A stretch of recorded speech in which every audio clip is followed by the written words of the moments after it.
Hello बच्चों, आपका स्वागत है आपकी अपनी शिक्षा की चौपाल में। इस वीडियो में हम आपको लेंस के आवर्धन, उसके बाद लेंस की सामर्थ्य या शक्ति, इसके बारे में समझाएंगे। तो चलिए हम शुरू करते हैं। सबसे पहले हम समझते हैं आवर्धन को। किसे समझते हैं? आवर्धन को। आवर्धन क्या होता है? किसे समझते हैं? आवर्धन को। तो चलिए आवर्धन देखते हैं। आवर्धन क्या होता है? आवर्धन को हम ठीक उसी प्रकार समझ सकते हैं जिस प्रकार हमने परावर्तन चैप्टर में समझा था। हमने क्या समझा था आवर्धन को? आवर्धन जो होती है, प्रतिबिंब की ऊंचाई और बिंब की ऊंचाई के अनुपात को आवर्धन कहते हैं। प्रतिबिंब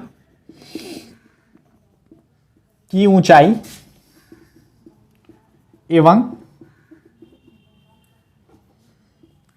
या तथा बिंब की ऊंचाई के अनुपात को बिंब की ऊंचाई के अनुपात को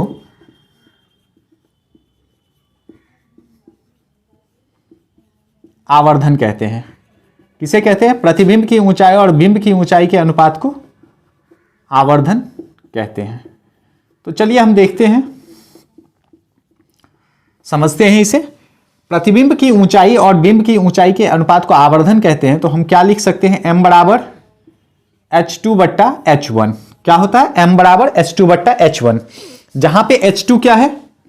H2 हो गया यहां पे प्रतिबिंब की ऊंचाई। क्या हो गई? प्रतिबिंब की ऊंचाई।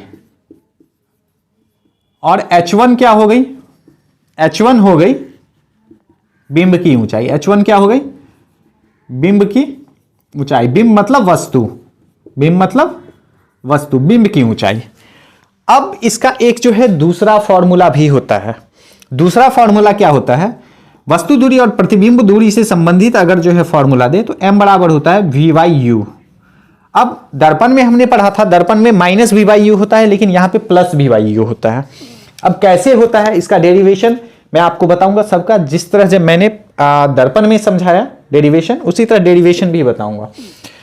तो अगर इन दोनों को हम एक कर दें तो हमारा फॉर्मूला क्या हो जाएगा? हमारा हो जाएगा H2 बट्टा H1 बराबर V बाई यू। ठीक है, तो इस फॉर्मूले की मदद से हम बहुत सारे जो है न्यूमेरिकल्स हल कर सकते हैं इससे संबंधित। चलिए अब इसके बाद जो है हम दूसरी चीज समझते हैं। दूसरी चीज मैंने क्या आपको बताया था? समझना है हमें लेंस की शक्ति के बारे में। दूसरा क्या समझना है? लेंस की शक्ति के बारे में। तो ठीक है, लेंस की शक्ति क्या होती है इसे हम समझेंगे। लेंस की शक्ति, लेंस की शक्ति, लेंस की शक्ति का तात्पर्य क्या है? देखिए, हम लोग जानते हैं कि जब प्रकाश की किरणें लेंस से होकर गुजरती है तो उसका विचलन होता है। तो विचलन होता है, तो विचलन किस प्रकार होता है? मान लीजिए ये एक पतला लेंस है और ये एक मोटा लेंस है। वो एक पतला लेंस हो गया और ये एक मोटा लेंस हो गया। अब अगर एक पतला लेंस इससे होके गुजर रही है, यहां से गई, तो इसका विचलन इस प्रकार होगा। लेकिन यहीं पे अगर एक मोटा लेंस से होके प्रकाश की किरण गुजरी तो उसका विचलन इस प्रकार होगा। अब आप इन दोनों में के विचलन में क्या महसूस कर रहे हैं कि इसका विचलन जो हुआ है, इसका विचलन कम हुआ है। आप विचलन देखिए, विचलन देखिए, पता चल जाएगा आपको। इसका विचलन कम हुआ है, इसका विचलन क्या हुआ है? ज्यादा हुआ है। यानी कहने का अर्थ है कि पतला लेंस जो है उसकी सामर्थ्य क्या है? कम है। यानी हम शक्ति को किससे, लेंस की शक्ति को किससे नापते हैं? हम लेंस की शक्ति को नापते हैं कि उससे होकर गुजरने वाली प्रकाश की किरण कितना विचलित होती है, कितना अपवर्तित होती है। जो जितना अपवर्तन करेगा उसकी शक्ति उतनी अधिक है। ठीक है, तो हमने क्या देखा कि पतले लेंस की अपेक्षा, पतले लेंस की अपेक्षा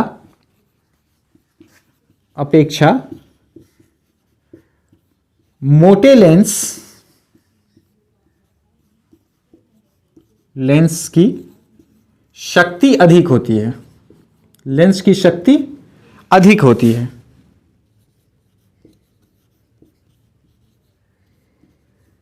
अधिक होती है। ठीक है, अब जो है ये शक्ति का अर्थ क्या है यहां पे, शक्ति। तो लेंस की शक्ति का अर्थ समझ लीजिए, प्रकाश के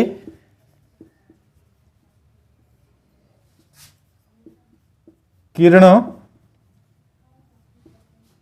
के अभिसरण या अपसरण की क्षमता, अभिसरण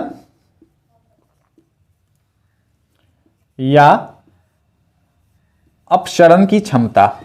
अभिसरण अपसरण का अर्थ, अभिसरण अपसरण की क्षमता, या आप एक शब्द में इसे ध्यान में रखें, विचलित करने की क्षमता।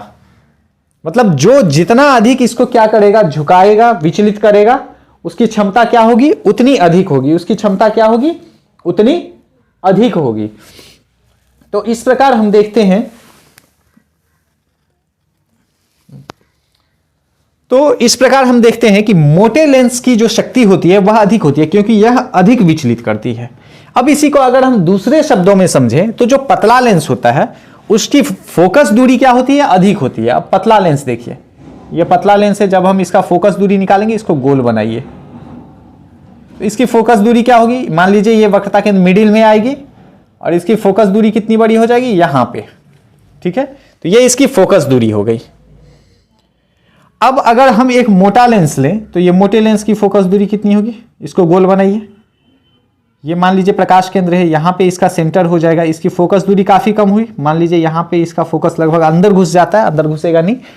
ठीक है, तो ये काफी जो है कम हुई। तो इस प्रकार मोटे लेंस की फोकस दूरी, मोटे लेंस की फोकस दूरी क्या होगी, मोटे लेंस की फोकस दूरी कम होती है। मोटे लेंस की फोकस दूरी कम होती है। और पतले लेंस का क्या होगा, पतले लेंस की फोकस दूरी, पतले लेंस की फोकस दूरी अधिक होती है। फोकस दूरी अधिक होती है। तो मोटे लेंस की फोकस दूरी कम होती है और पतले लेंस की फोकस दूरी क्या होती है, अधिक होती है। तो लेंस फॉर्मूला जो होता है, मतलब लेंस की शक्ति का जो फॉर्मूला होता है वो इसी आधार पे डिसाइड किया जाता है। कैसे, तो लेंस की शक्ति जो होती है, लेंस की शक्ति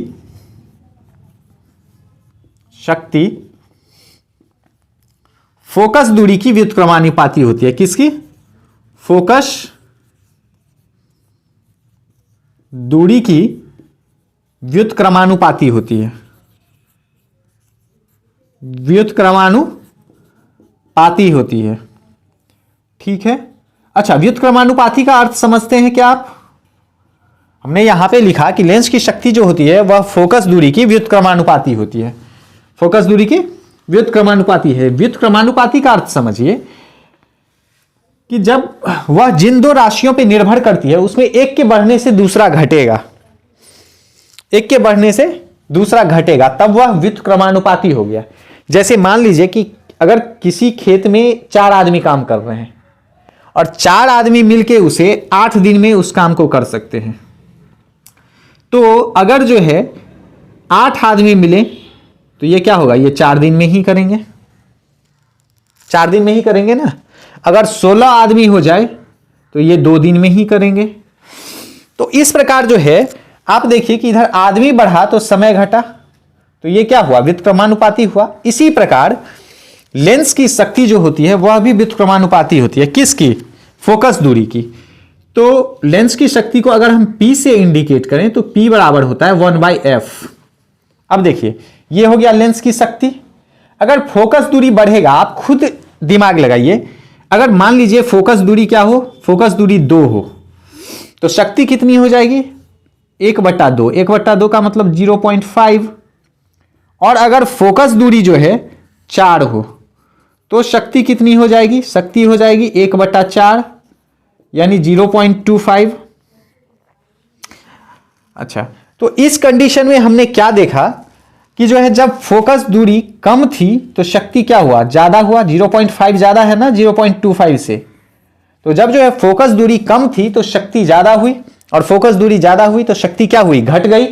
तो इस प्रकार हमने देखा कि फोकस दूरी की व्युत्क्रमानुपाती होती है, मतलब लेंस की शक्ति जो है वह फोकस दूरी की व्युत्क्रमानुपाती होती है। तो P बराबर क्या हो गया, 1/f। अच्छा, तो अब P बराबर 1/f हुआ। अब अगर हम इसके मात्रक की बात करें तो मात्रक क्या हो जाएगा, मात्रक को आप समझिए, एक क्या है, एक तो अचर राशि है, इसका कुछ मात्रक होगा नहीं, और फोकस दूरी है, दूरी का मात्रक क्या होता है, मीटर, तो 1/मीटर। ठीक है, इसको हम क्या कह सकते हैं, या तो आप प्रति मीटर लिख लीजिए, प्रति मीटर ऐसे, या इसको अगर संकेत में हम दिखाएं तो संकेत में क्या हो जाएगा, वैसे भी आप लोग जानते हैं कि अगर ऊपर 1 हटेगा तो इस पे क्या हो जाएगा, m पर जो है m के घात में माइनस आ जाएगा, तो प्रति मीटर जो है m⁻⁻1। लेकिन इसका प्रचलित मात्रक जो है, प्रचलित मात्रक ये नहीं है, ये इसका SI मात्रक है। आप ध्यान रखिएगा, ये क्या है, इसका SI मात्रक है, ये है SI मात्रक, SI मात्रक। अगर इसके प्रचलित मात्रक की बात करें तो लेंस का प्रचलित मात्रक जो होता है, लेंस की शक्ति का प्रचलित मात्रक डायोप्टर होता है। क्या होता है, प्रचलित मात्रक डायोप्टर होता है, डायोप्टर होता है। ठीक है, लेंस के शक्ति का प्रचलित मात्रक क्या होता है, लेंस की शक्ति का प्रचलित मात्रक डायोप्टर होता है। अब आपके दिमाग में आ रहा होगा कि चूंकि फोकस दूरी धनात्मक और ऋणात्मक दोनों होती है, किसमें, अवतल लेंस में क्या होती है, ये ऋणात्मक होती है। अवतल लेंस की फोकस दूरी क्या होती है, ऋणात्मक होती है। तो अवतल लेंस की फोकस दूरी, अवतल लेंस की फोकस दूरी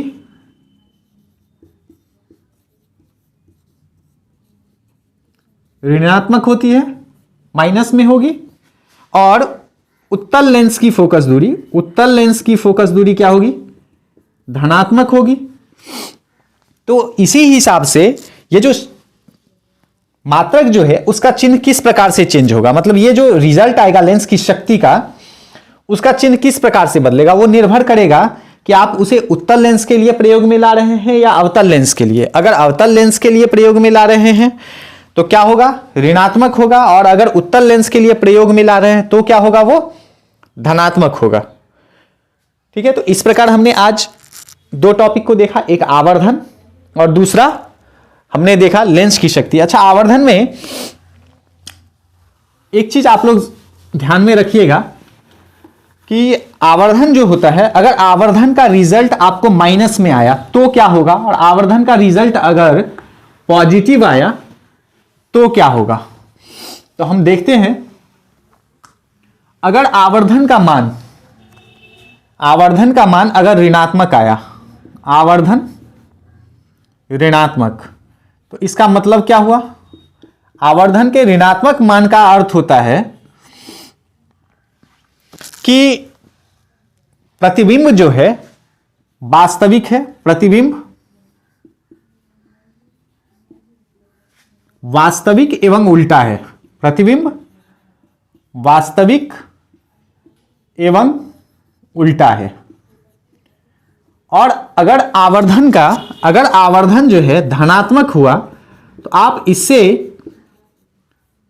सीधा अंदाजा लगाइएगा कि प्रतिबिंब क्या है, प्रतिबिंब काल्पनिक बोलिए, आभासी बोलिए, काल्पनिक एवं सीधा है, काल्पनिक एवं सीधा है। ठीक है, तो इसके साथ ही हमारा जो है अब बर्तन चैप्टर कंप्लीट होता है, लेकिन इसके जो है कुछ डेरिवेशंस बचे हुए हैं, इसके आंकिक प्रश्न बचे हुए हैं, उसे हम धीरे धीरे करते जाएंगे। तो अब अगले क्लास में हम बायोलॉजी का सेशन शुरू करेंगे। क्योंकि हमने फिजिक्स के 2 लेसन पढ़ लिए हैं, तो अब हम बायोलॉजी के 2 लेसन्स को कंप्लीट करेंगे। तो ठीक है, मिलते हैं अब अगले वीडियो के साथ।